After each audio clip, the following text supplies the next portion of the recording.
Gold trusted gold buyers మీరు తాకట్టు పెట్టిన బంగారాన్ని విడిపించి ఈ రోజు ఉన్న మార్కెట్ ధరకు కొనబడును.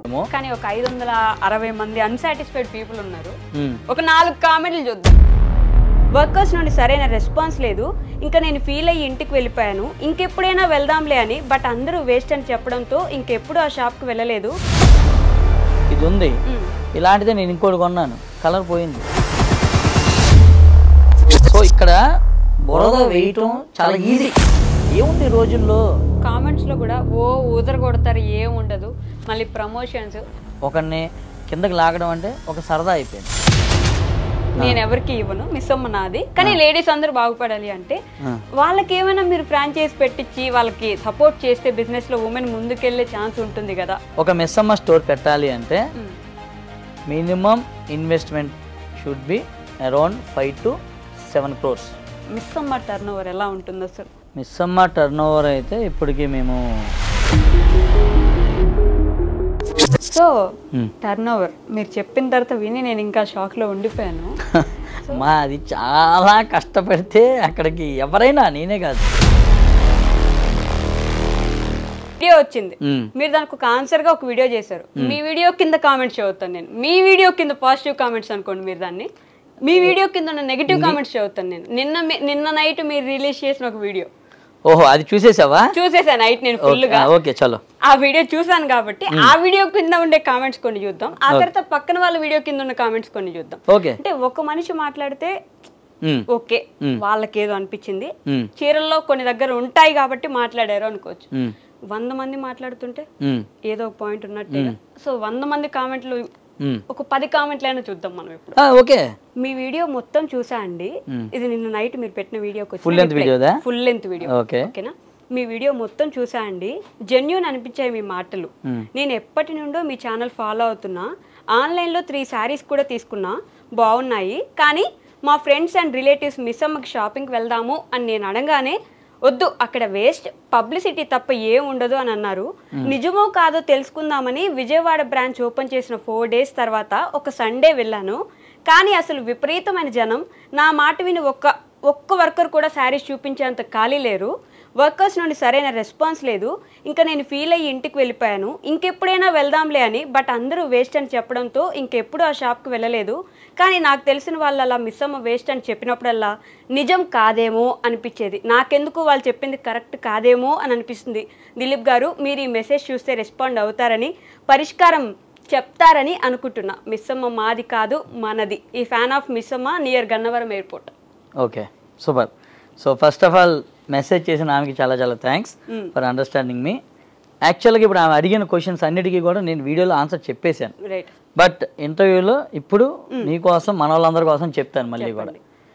ఇప్పుడు ప్రతి స్టోర్లో కూడా రష్ ఉంటుంది మా దాంట్లో. ఇంత రష్ ఉంటుంది అంటే దాని మీనింగ్ ఏంటి? అంత జెన్యూన్ ఉంది అక్కడ, ఆ ట్రస్ట్ ఉంది, ఆ క్వాలిటీ ఉంది, ఆ క్వాలిటీ తగ్గ ప్రైజింగ్ కానీ పెడుతున్నాం మేము. శారీస్ కూడా కరెక్ట్గా ఉంటాయి అని చెప్పి. ఈ కలర్ పోవటము, డ్యామేజ్లు రావటం అనేది ఎక్కడైనా సర్వసాధారణం.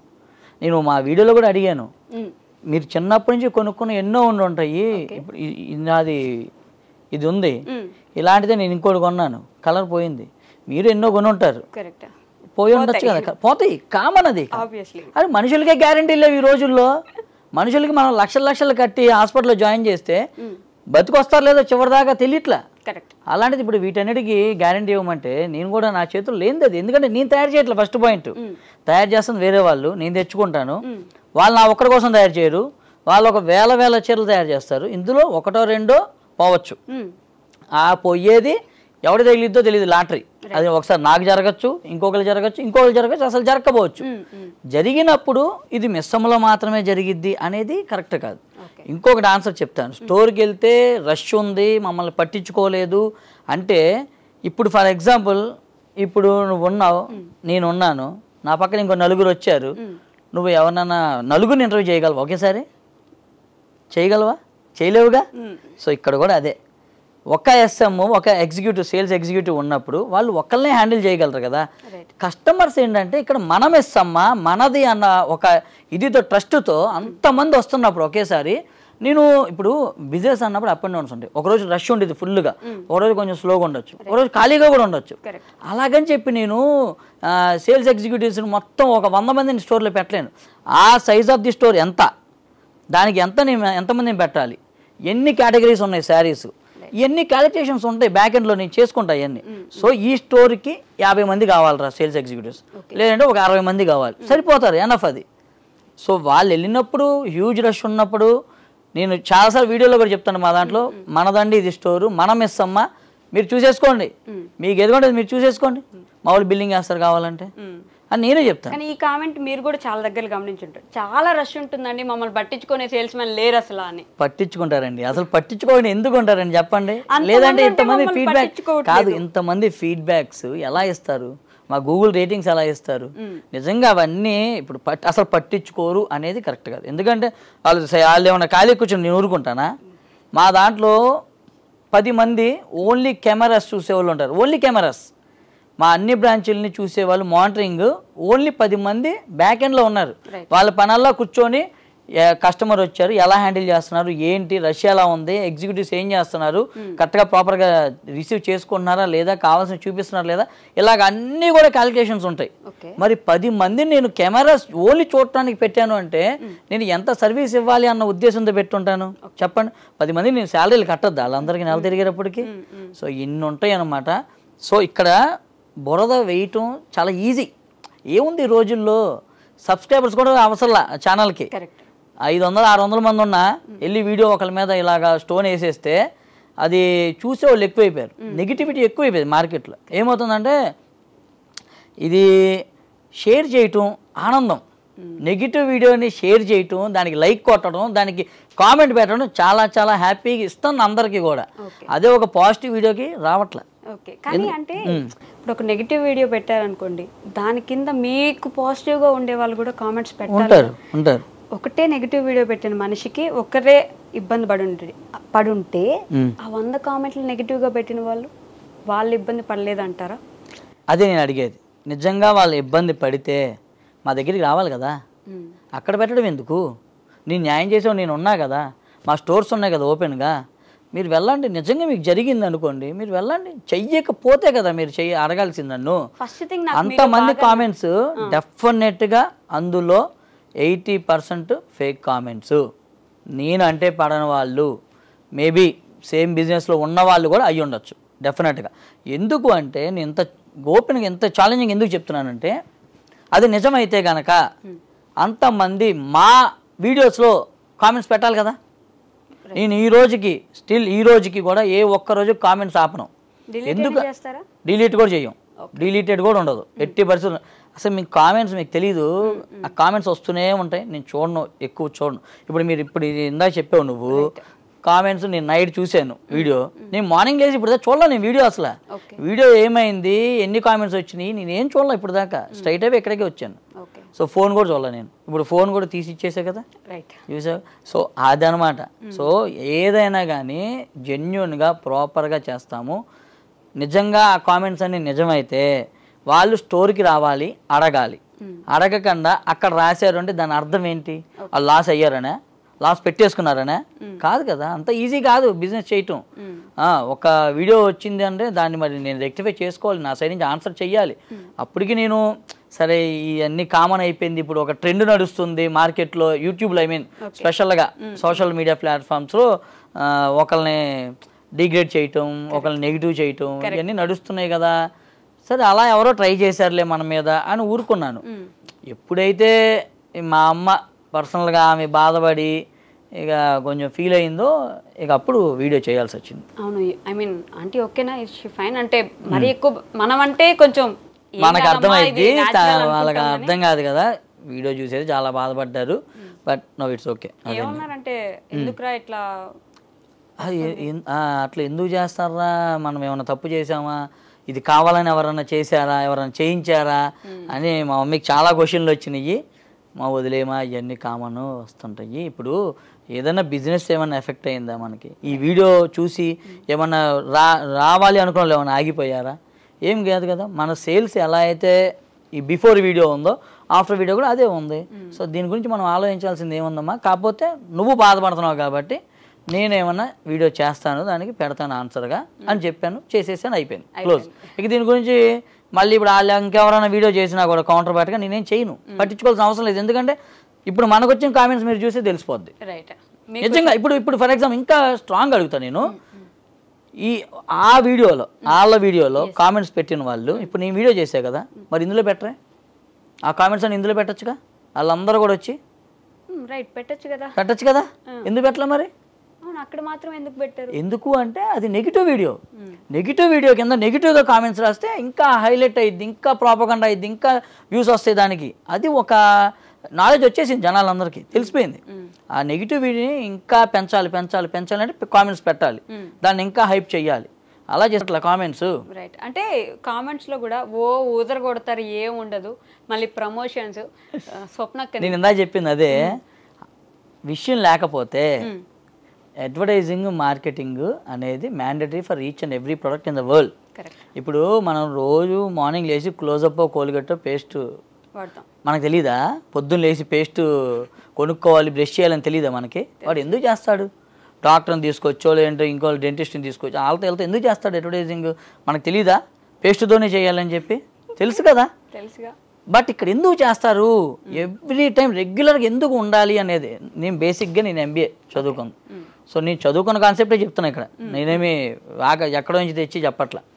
ఎందుకు చేస్తారు అంటే మనకి అంటే కన్జ్యూమర్, యాజ్ ఏ కన్జ్యూమర్గా మనకి ఆ పేస్ట్ రోజు కనబడుతుండాలి. రోజు కనబడతా ఉంటే నువ్వు క్లోజప్ ఎక్కువ చూస్తే నువ్వు క్లోజప్ ఎక్కువ కొంటావు, నువ్వు కోల్గేట్ ఎక్కువ చూస్తే కోల్గేట్ కొంటావు, పెప్సోడెంట్ అంటే పెప్సోడెంట్, ఏది చూస్తే అది కొంటాం.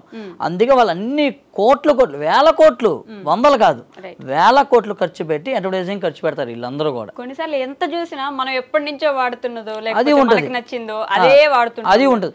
ఇప్పుడు అది కూడా ఎగ్జాంపుల్ చెప్పచ్చు. ఇప్పుడు కొంతమంది లాయల్ కస్టమర్స్ కంటే వాళ్ళకి పలానా స్టోర్లోనే వాళ్ళకి చిన్నప్పటి నుంచి కొన్ని అలవాటు ఉండేది. ఇప్పుడు మన అమ్మలు అమ్మమ్మలు వీళ్ళందరూ కూడా అక్కడ దాకా ఎందుకు, నా చిన్నప్పుడు కూడా నేను విజయవాడ మనహర్లో కొనుక్కున్నాను. నేను రెగ్యులర్ ఇక నా బట్టలు కొనుక్కోవాలి పండగ అంటే నేను మనహర్ అంతే. సో అప్పట్లో అది ట్రెండ్. మన ఒక లాయల్ కస్టమర్ ఉండేవాళ్ళు, ఈ స్టోర్కి నువ్వు ఎక్కడ కొంటావు అంటే నేను అక్కడే కొంటా, స్టాండర్డ్. ఇప్పుడు అట్లా లేదు. ఇప్పుడు రోజు కూడా వస్తున్నారు, ఎవరిని నమ్మితే జనాలు అక్కడ కొంటారు, ఎవరు జెన్యూన్ అయితే వాళ్ళకి రెస్పాన్స్ ఉండిద్ది. నేను ఎంత వీడియోస్ చేసినా, ఎంత మార్కెటింగ్ అడ్వర్టైజింగ్ చేసినా సరే నన్ను నమ్మకపోతే మీరు ఇందాక చెప్పినట్టుగా ఇంతమంది స్టోర్కి వచ్చి ఇంత రష్ ఉంది ఏంట్రా బాబు, నన్ను పట్టించుకునే వాళ్ళు లేరురా సేల్స్ వాళ్ళు అన్నారు కదా. అయినా కూడా రిపీటెడ్గా వచ్చేవాళ్ళు ఉన్నారు. ఇఫ్ ఇన్ కేస్ అలా జరిగిన. ఓకే, నాకు ఒక పర్సనల్ బ్యాడ్ ఎక్స్పీరియన్స్ ఉంది మిస్ అమ్మతోటి. అవునా? ఏమైంది? నాకు అంటే నా ఫ్యామిలీ మెంబర్స్ కి. మాది నెల్లూరు, మీకు తెలుసు, మీరు నెల్లూరు చాలా రీసెంట్ గా ఒక బ్రాంచ్ ఓపెన్ చేశారు. నా ఫ్యామిలీ మెంబర్స్ వచ్చారు, they wanted to meet you, అంటే మిమ్మల్ని కలుద్దాం అనుకున్నారు, మీరు లేరంట. వాళ్ళు వచ్చిన టైంకి మిమ్మల్ని మీట్ అవ్వలేదంట. మా వాళ్ళు బాధపడ్డారు. సో ఇప్పుడు నేను వాళ్ళకి ఏం సమాధానం చెప్పమంటే, ఇప్పుడు ఇంటర్వ్యూ అయిపోయాక వెళ్దాం, నెల్లూరు వెళ్దాం, పదా కలుద్దాం డైరెక్ట్ కావాలంటే. నాకు కొత్త వాళ్ళని కలవడం నాకు చాలా ఇష్టం. అది ఎవరైనా అవని, నాకు హౌస్ కీపింగ్ వాళ్ళు అయినా సరే నాకు ఒక కొత్త మనిషితో మాట్లాడటం, ఎందుకంటే వాళ్ళ దగ్గర నుంచి మనం ఏదో ఒకటి నేర్చుకోవచ్చు. అది ఎంత క్లీన్ చేస్తారు, ఆ క్లీనింగ్కి ఏం వాడాలి ఏంటి అనేది వాళ్ళు మనకు నేర్పించవచ్చు. నేను so I'm very open to everyone. అట్లాగే మీ పేరెంట్స్ వాళ్ళు వచ్చినప్పుడు మేబీ అప్పుడు లేనేమో. నేను to be frank a store open అయినా 1 డే ఉంటా, ఫస్ట్ డే ఉంటా, ఇంకా సెకండ్ డే నుంచి నా వర్క్లు నాకు ఉంటాయి, నేను వెళ్ళిపోతా. నెల్లూరులో ఇంకా 2 days ఉన్నా అయినా మీ వాళ్ళు కలవలేదు అంటున్నావు, నేనేం చేయను చెప్పు. మిస్ అయ్యారంటండి పాపం, ఫీల్ అవుతున్నారు. కలుద్దాం, డెఫినెట్గా కలుద్దాం, ఏమైంది. బట్ చాలా మంది చెప్పారు, వచ్చి చెప్పారు, వచ్చింది. నేను వీడియో కూడా చేశాను దాని మీద, చాలా మంది వచ్చారంట, నేను కలవలేకపోయాను, సారీ, మళ్ళీ వస్తాను డెఫినెట్గా ఈసారి కలుద్దాం అని చెప్పాను. సో మా వాళ్ళు తీసుకున్న బట్టల గురించి మాట్లాడితే దే ఆర్ గుడ్. అంటే మిగతా వాళ్ళకి ఎలా వస్తున్నాయో వాళ్ళకి ఎట్లా పోతున్నాయో నాకు తెలియదు. నేను ఏదో వీడియో కోసం ఇప్పుడు నెగిటివ్ గా చేయాలని బారాలేదండి చినిగిపోయింది చెప్పే ఇది కాదు. మా వాళ్ళతో అంటారు ఉన్నది. నేను చెప్పేది కూడా అదే వైషు, ఉన్నది ఓపెన్ గా జెన్యున్ గా చెబుదాం. రైట్. చినిగినాయి అంటే చినిగినాయి అని చెప్పండి, బాగున్నాయి అంటే బాగున్నాయి అని చెప్పండి. అంతేగాని ఇప్పుడు ఏమి లేనిది ఉన్నట్టు ఉన్నది లేనట్టు చెప్పాల్సిన అవసరం లేదు. నేనైతే ఉన్నది ఉన్నట్టు మొహం మీద చెప్తా. ఎస్పెషల్లీ ఇప్పుడు బాలేవని చెప్తే నన్ను తంతారు కాబట్టి కెమెరాల నుంచి వచ్చి మా ఇంట్లో వాళ్ళు సో బాగున్నాయి, సో మీ వాళ్ళు సాటిస్ఫైడ్, మా వాళ్ళు సాటిస్ఫైడ్. కానీ ఒక 560 మంది అన్సాటిస్ఫైడ్ పీపుల్ ఉన్నారు. ఒక 4 కామెంట్లు చూద్దాం. దానికి నేను ఆన్సర్ చెప్పేసి ఆల్రెడీ. చెప్పేశారా? అవసరం లేదంటారా? ఎందుకు చెప్పు, ఇప్పుడు వాళ్ళ కామెంట్స్ అన్నిటికీ నేను చెప్పేశాను ఇందాక ఆన్సర్.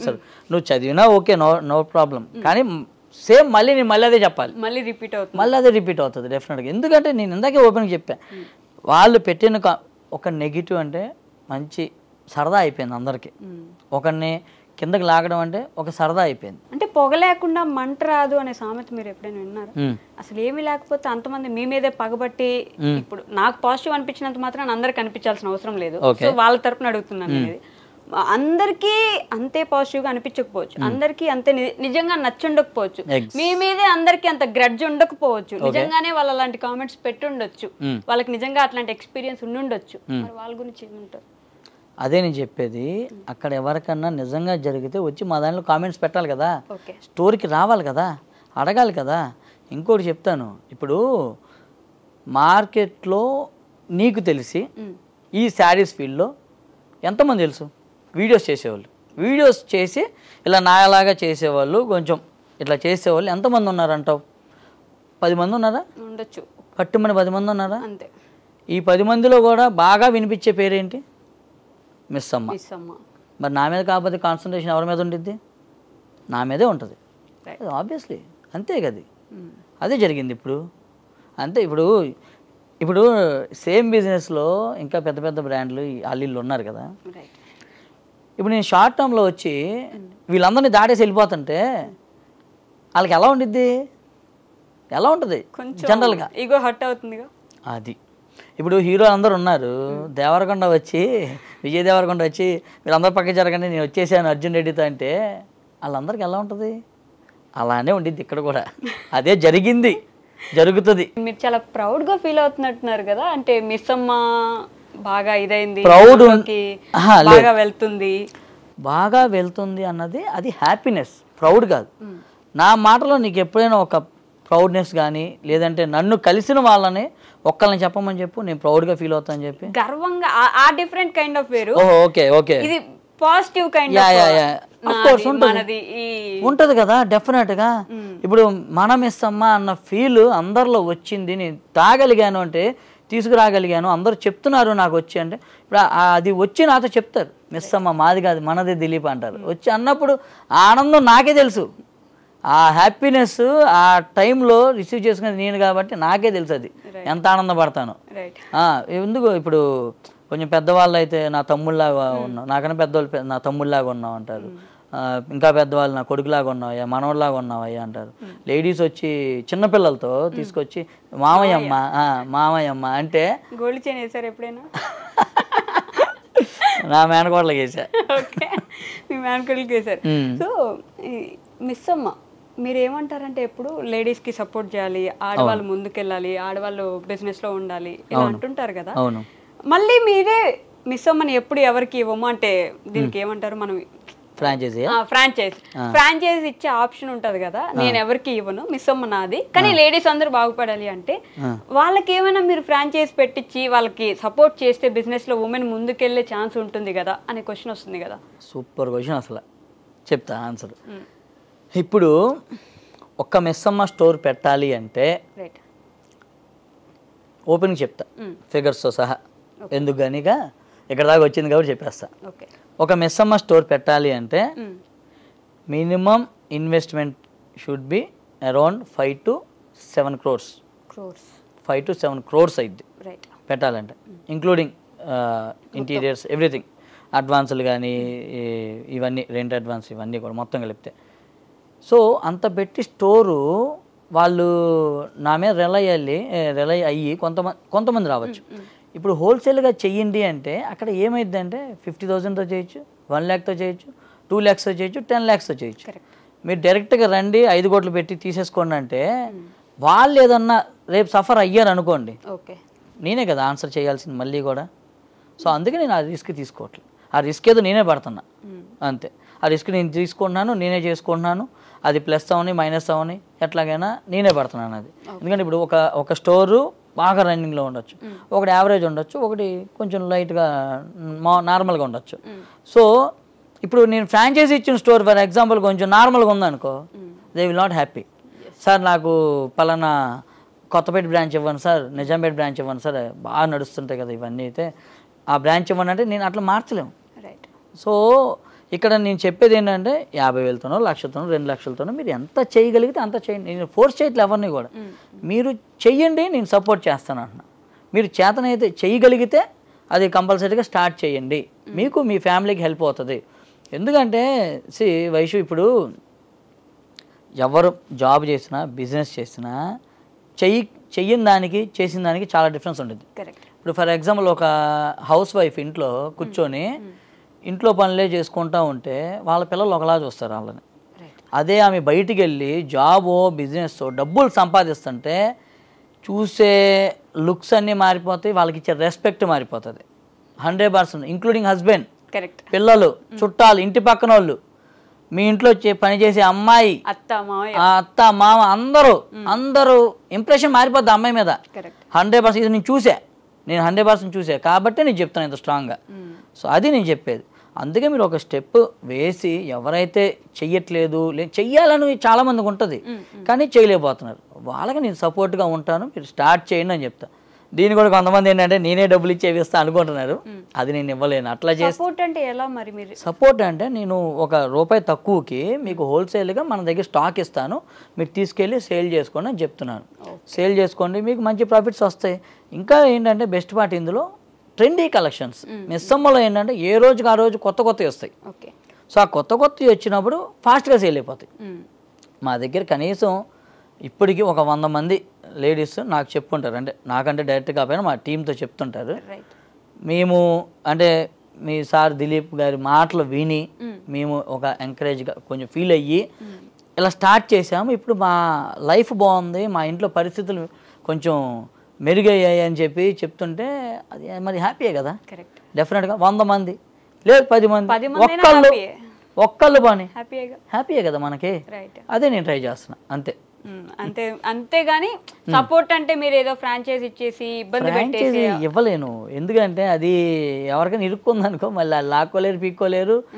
దానికి నేను ఆ టైంలో నేను కూడా ఏం చేయలేను. అట్లా కొన్ని కండిషన్స్ ఉంటాయి డెఫినెట్గా, చాలా ఉంటాయి, కొన్ని కాదు. ఒక స్టోర్ పెట్టాలి అంటే బ్యాక్ ఎండ్లో ఆపరేషన్స్, నానా తలనొప్పులు చాలా ఉంటాయి. ఇప్పుడు వాళ్ళ దగ్గర ఇచ్చేస్తాం, ఫ్రాంచైజ్ ఇచ్చేసాక వాళ్ళు నాకు ఈ స్టాక్ వెళ్ళట్లేదు, మరి నేనేం చేయాలి, నేను డబ్బులు కట్టాక అంటే నేనేం చేస్తాను. ఇప్పుడు అది నాదైతే నేను భరించగలను, నేను ఏదో ఒక రేటుగా అమ్మగలను, ఆఫర్లో పెట్టండి, డిస్కౌంట్ ఇవ్వండి, ఏదో చెప్తే అమ్మండి నేను చెప్తాను కనీసం. ఫ్రాంచైజీ ఇచ్చాక వాళ్ళ సైడ్ నుంచి నాకు ప్రెషర్ అయిపోద్ది, అది నేను ఫ్రీగా వర్క్ చేయలేను. ఇవన్నీ ఉంటాయి, అవన్నీ ఉంటాయి కాబట్టి ఫ్రాంచైజీలు ఇవ్వలేరు, బట్ కొంచెం సపోర్ట్ అయితే సపోర్ట్ డెఫినెట్గా ఎప్పుడు 365 days ఉంటుంది మా సైడ్ నుంచి డెఫినెట్గా. సో మామూలుగా బిజినెస్ చేద్దాం అనుకునే వాళ్ళు నవీన్ పులిశెట్టి అన్నట్టు అదేంటి మీరు షెఫ్ అవుదామని షెఫ్ అయిపోయారా, ముందు ఇంజనీరింగ్ MBBS చేసి తర్వాత కదా మీరు షెఫ్ అవ్వాలి అన్నట్టు, మీరు బిజినెస్ మ్యాన్ అవుదాం అనుకునే బిజినెస్ మ్యాన్ అయ్యారా, లేకపోతే ముందు ఇంకేమైనా చేసుకుంటూ? అర్థమైంది. నేనైతే 100 కాదు 1000% బిజినెస్ పెట్టాలనే ఇంజనీరింగ్ నుంచి డిసైడ్ అయిపోయా. ఇంజనీరింగ్ కాదు, ఇంటర్ నుంచి డిసైడ్ అయిపోయా. ఇంటర్ నుంచి నేను బిజినెస్ చేస్తా. తర్వాత అసలు జాబ్ అనేది నా లిస్ట్లో లేదు. అంటే ఎందుకు అప్పుడే అట్లా ఫిక్స్ అయిపోయారు ముందు? అంటే మేబీ మాది బిజినెస్ బ్యాక్గ్రౌండ్ ఫ్యామిలీ కాబట్టి అది చూసి అవ్వచ్చు. లేదంటే నేను యాక్చువల్గా టు బి ఫ్రాంక్ ఇంటర్ ఆ టైంలో ఇంజనీరింగ్లో నుంచి నేను బిజినెస్ ఆర్టికల్స్ చాలా చదువుతుంటా. వాళ్ళ గురించి వీళ్ళ గురించి పెద్ద వాళ్ళ గురించి ఇవన్నీ చదువుతుంటా. ఇవన్నీ చదివి నా మైండ్లోకి ఎక్కేసినాయేమో తెలియదు నాకు కూడా. సో అది ఇంక ఫిక్స్ అయిపోయింది మైండ్లో. నేను బిజినెస్, అది ఏ బిజినెస్ నాకు తెలియదు, బిజినెస్ అయితే చేస్తాం అంతే. అది ఏ బిజినెస్, అది నేను ఫ్యాక్టరీ పెడతానా శారీ షాప్ పెడతానా నాకు తెలియదు అప్పట్లో. బిజినెస్ మాత్రం చేస్తా అంతే, ఫిక్స్. మరి శారీ షాప్ ఎలా వచ్చింది అంటే మిస్సమ్మ ఎలా? శారీ స్టోర్ ఎలా వచ్చింది అంటే ఇప్పుడు ఆఫ్టర్ మై బీటెక్ MBA చేశాను. MBA చేసేసాక జస్ట్ ఫర్ గెటింగ్ ఎక్స్పీరియన్స్ ఒక 1 year జాబ్ చేశాను నేను. ఒక 1 year జాబ్ చేశాను. ఫ్యూచర్ గ్రూప్లో చేశాను, ఢిల్లీలో చేసేవాడిని. అక్కడ MBA చదివాను నేను. సో అక్కడ చదివాక ఒక 1 year అసలు మార్కెట్ ఏంటి, ఎలా ఉండిద్ది, అసలు ఎలా చూడాలి మార్కెట్ ఏంటని తెలుసుకున్నాక ఒక 1 year చేశాను. అది కూడా నిజంగా చెప్తున్నా, స్వార్థంతోనే చేశాను ఆ 1 year కూడా. తెలుసుకోవడానికే చేశాను. నేనేం ఆ కంపెనీని వదిలించడానికి ఏం చేయలే, ఓపెన్గా చెప్పేస్తా. నా ఫ్యూచర్ కోసం నేను చేశా అంతే, ఓపెన్గా చెప్పాలంటే. సో ఆ 1 yearలో నేను నేర్చుకున్నా నేను. కానీ శారీస్ గురించి కాదు నేను నేర్చుకుంది, నేను కంప్లీట్గా నేర్చుకుంది అసలు వేరే. నేను ఒక పర్స్పెక్టివ్లో ఏంటంటే మార్కెట్లో అసలు ఎలా ఆలోచిస్తారు, ఎలా చూస్తారు, ఒక ప్రోడక్ట్ని ఎలా లాంచ్ చేయాలి, ఒక బ్రాండ్ని ఎలా లాంచ్ చేయాలి, ఎక్కడైతే మనం కొంచెం క్యాచ్ చేయగలమో ఇదన్నీ కొంచెం తెలుసుకున్నాక ఆ 1 year జాబ్ చేసి ఆ తర్వాత నేను బిజినెస్లోకి వచ్చేసాను. ఆ తర్వాత యాక్చువల్ మా మ్యారేజ్ అయింది. మా మ్యారేజ్ తర్వాత, మ్యారేజ్ అప్పుడు అలేకే జాబే, అలేకే కూడా మానిపించేసి లాగేసారు. ఎందుకలేక ఇదంతా ఏం చేస్తాం, జాబులతో 50-60 మనకి. ఎందుకంటే యాక్చువల్గా ఫైనాన్షియల్లీ వీఆర్ సెటిల్డ్. సో మాకు 50-60 జాబులు చేయాలి, ఇప్పుడు దాన్ని కూడబెట్టాలి, మాకేం అంత ప్రెషర్స్ కానీ ఏం లేవు. So why don't we take risk అన్నట్టుగా, రిస్క్ తీసుకుంటే రస్క్ అంటారు చూడు, అట్లాగా రిస్క్ తీసుకుని రెడీ అయ్యాను. బట్ రిస్క్ తీసుకున్న ఆ రోజే కాదు, ఈ రోజు ఏ రోజు అయినా సరే రిస్క్కి నేను ముందు అలా దూకుతా అంతే, తర్వాత సంగతి. ఇప్పుడు నెల్లూరులో బ్రాంచ్ పెట్టేటప్పుడు, అంటే నెల్లూరు అనేది ఒక ఎలాంటి సిటీ అనేది మీకు బాగా తెలిసిన విషయం? ఎండల సిటీ అమ్మా, ఆ సమ్మర్ మాత్రం అమ్మా, ఆ ఎండలు అమ్మో. మా నెల్లూరు అండి, మన నెల్లూరు. ఇప్పుడు మన నెల్లూరు, మీరు ఏ ఊరికి వెళ్తే ఆ ఊరు మీద అది మనదే మరి. కరెక్టే, తప్పలేదు. సో నెల్లూరులో పెడుతున్నప్పుడు రిస్క్ ఫ్యాక్టర్స్ కూడా చూసుకుని ఉంటారు కదా, ఏం గమనించారు మీరు? నెల్లూరు ఇది రిస్క్, దీనివల్ల రిస్క్ వస్తుంది అనే కొన్ని పాయింట్స్ ఏమున్నాయి? నెల్లూరులో మెయిన్ ఏంటంటే ఈ పెద్దారెడ్డి, నెల్లూరు పెద్దారెడ్డిస్ అంటారు కదా. సో ఫస్ట్ పాయింట్, సో వాళ్ళని సాటిస్ఫై చేయగలిగితే మనం ఆటోమేటిక్గా రన్ చేయగలం, గెట్ ఆన్ అవ్వగలం అనేది నాకు ఒకటి క్యాచ్ చేశాను. వాళ్ళతో పాటుగా మనం అందరినీ కలుపుకొని వెళ్ళాలి. ఏ బిజినెస్ అయినా ఓన్లీ ఈ గ్రూప్ ఆఫ్ పీపుల్ మీద రన్ అయ్యిద్ది అనేది ఉండదు, ఇంక్లూడింగ్ ఐఫోన్. అసలు ఐఫోన్ అనేది best example for each and everything, తెలుసా? IPhone first only premium celebrities వీళ్ళు మాత్రమే కొనగలిగే ఫోను. తర్వాత దాన్ని ఐఫోన్ అన్నాడు, యాక్సెస్ అన్నాడు, ఇంకేయో తెచ్చాడు, కింద కూడా తెచ్చాడు, అందరికి ఇద్దామని చెప్పి. ఇప్పుడు కొనలేని వాళ్ళు కూడా దాన్ని ఒక ఊహలో కొనేయాలి, కొంటున్నారు కూడా. సో అట్లానే ఏ స్టోర్ అయినా, మా స్టోర్ అయినా, ఇంక వేరే స్టోర్ అయినా ఓన్లీ ఈ గ్రూప్ ఆఫ్ పీపుల్ నాకు వస్తే సరిపోద్ది అనేది ఉండదు, అందరినీ సాటిస్ఫై చేయాలి. ఆ విధంగానే మా దగ్గర ఒక 800 నుంచి స్టార్ట్ చేస్తే అప్ టు 1 lakh వరకు కూడా నెల్లూరు బ్రాంచ్లో పెట్టాము. అండ్ ఇక నువ్వు చూసే ఉంటావు రెస్పాన్స్ ఎలా ఉందో నెల్లూరు బ్రాంచ్కి. మీ పేరెంట్స్ కూడా వచ్చారంటున్నావుగా, ఆ రష్ అది ఏంటో చూసే ఉంటారుగా. స్టిల్ టుడే సూపర్ ఉంది స్టోర్, మాత్రం అది తిరిగిపోతుంది. మంచి రెస్పాన్స్, మంచి నేమ్, బాగా మంచి ఫీడ్బ్యాక్స్ వస్తున్నాయి ఆ ఊరు నుంచి అయితే మాత్రం నాకు. అండ్ ఇంకొక విషయం, ప్రతిసారి స్టోర్ ఓపెనింగ్ అంటే మంచి సెలబ్రిటీని, బాగా అందరికి తెలిసిన మనుషులు ఇలా తీసుకొస్తే మనం చేసే ప్రమోషన్ వీడియోస్ లో వాటికంటే ఒక సెలబ్రిటీ వస్తే హైప్ వెళ్ళిపోతుంది కదా. కానీ కామన్ మ్యాన్, ఒక కామన్ ఉమెన్, కామన్ లేడీ కావాలి ఓపెనింగ్ కి. ఎందుకు అంటే అది చెప్పాను కదా, వాళ్ళే మా సెలబ్రిటీస్, వాళ్ళే మా అతిథులు, వాళ్ళే మాకు అన్ని. పొలిటీషియన్ వాళ్ళే, సెలబ్రిటీ వాళ్ళే, అన్ని వాళ్ళే మాకు. వాళ్ళు లేకపోతే నేను లేను, మిస్ అమ్మ లేదు. అందుకే వాళ్ళకి ఇచ్చే రెస్పెక్ట్ అది నా సైడ్ నుంచి, నేను ఇచ్చే రెస్పెక్ట్. ఇందుకు కదా పడి చేస్తున్నారు వాళ్ళు మిస్ అమ్మంటే. ఏ శారీస్ ఎక్కడైనా కొనుక్కోవచ్చు, మీరు ఈ మాటలతో పడేస్తున్నారు. శారీస్ ఎక్కడైనా కొనొచ్చు, మిస్ అమ్మ మనది. మీరు ఏ స్టోర్లో కొంటున్నారంటే మా స్టోర్లో కొంటున్నాం, మా స్టోర్లోనే తీసుకుంటున్నాం, అది కావాల్సింది. ఇప్పుడు దీన్ని కూడా కొంతమంది ఏంటంటే మనదే కదా, ఫ్రీగా ఇవ్వచ్చు కదా, బిల్లు లేకనే ఇవ్వచ్చుగా అంటారు. జోక్స్ పాట, అది కామన్, సరదాగా అంటుంటారు. కానీ అందరికి తెలిసిన విషయమే. మిస్ అమ్మ ఇస్ లైక్, అది ప్రతి ఈ మహిళకి, ప్రతి లేడీకి ఒక టచ్. మిస్ అమ్మలో కొన్నామంటే అదొక ఫీల్, అది నాకు కావాలి. అందుకే నేను ప్రతి బ్రాంచ్ ఓపెనింగ్కి ఎవరినైనా తీసుకుంటాం అన్నమాట. మాకు ఎవరైతే ఫస్ట్లో అయితే మేమే చూస్ చేసుకునే వాళ్ళం, ఇప్పుడు ఇక ఎంక్వైరీస్ ఇవి ఎక్కువైపోవడం వల్ల ఇప్పుడు ఇక ఆ లాటరీ సిస్టమ్ వేస్తున్నాం. ఓ 10 మందిని షార్ట్ లిస్ట్ చేసి ఆ 10 మందిలో మళ్ళీ ఒకరిని సెలెక్ట్ చేసుకుంటాం అనమాట. వాళ్ళని స్పెషల్ గెస్ట్గా చీఫ్ గెస్ట్గా పిలుస్తున్నాం. రైట్. ఎవరు చేస్తారు? ఏదన్నా స్టోర్ ఉందా మన హైదరాబాద్లో ఉందా, సౌత్ ఇండియాలో ఉందా, అసలు ప్రపంచంలో ఉందా? చీఫ్ గెస్ట్గా కస్టమర్ని పిలవడం అనేది ప్రపంచంలో ఉందా ఎక్కడైనా? వన్ అండ్ ఓన్లీ మిస్ అమ్మలో ఉంది. ఎవరండి ఈ మార్కెటింగ్ స్ట్రాటజీస్ రాసేది మీ దాంట్లో? అంటే ఎవరంతా నేనే రాయాలి. మీరే ప్లాన్ పద్ధతి అన్ని మీరే. 100% నేనే. అదే ఒక విజన్, ఒక ప్లాన్, ఒక పద్ధతి. పిచ్చోళ్ళు అయిపోయారు మా వాళ్ళు.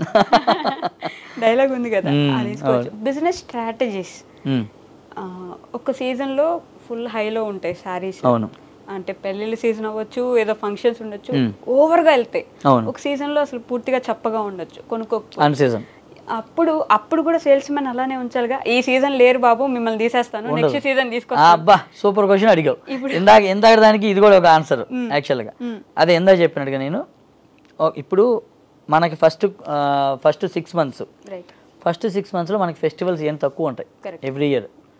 6th month తర్వాత మనకి ఇంకా వినాయక చవితి, దసరా, దీపావళి, క్రిస్మస్ అన్ని వస్తూనే ఉంటాయి 6 months తర్వాత. సో ఎప్పుడైనా కానీ ఇది ఎంతమంది తెలుసో నాకు తెలియదు కానీ ఈ ఫస్ట్ 6 monthsలో మేము చేసే 35% బిజినెస్ అయితే నెక్స్ట్ 6 monthsలో చేసేది 65% బిజినెస్. సో మన కాన్సన్ట్రేషన్ అంతా కూడా నెక్స్ట్ 6 months కొడతాం కదా, ఉంది కదా రాబోయే రోజులు, అప్పుడు చూసుకుందాం అన్నట్టున్నారు. అంటే ఇప్పుడు నేనైతే వెరీ వెరీ పాజిటివ్ థింకింగ్. నేను ఈ నెల తగ్గిపోయిందంటే దాన్ని ఎలా సేల్స్ ఇంకా పెంచుకోవాలి, ఇంకా ఏం చేయాలని ఆలోచిస్తాను తప్ప మనం డల్ అయిపోవటాలు, నీరసాలు రావటాలు ఇవి నాకు రావు అసలు.